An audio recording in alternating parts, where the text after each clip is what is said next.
Cernunnos by MEDUSA the DOLLMAKER in 40 by 54 cm rounds. Special treatment version 3 now adds apple crystals that we have placed on the orbs or the spots around the head of the deer. So these are the round areas that we see.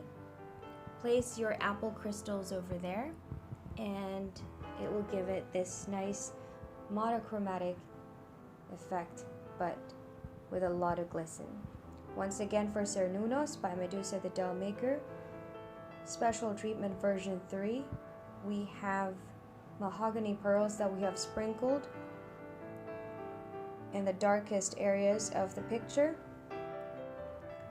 as well as electric diamonds for the corners, these ones, and finally apple crystals for the orbs or the spot.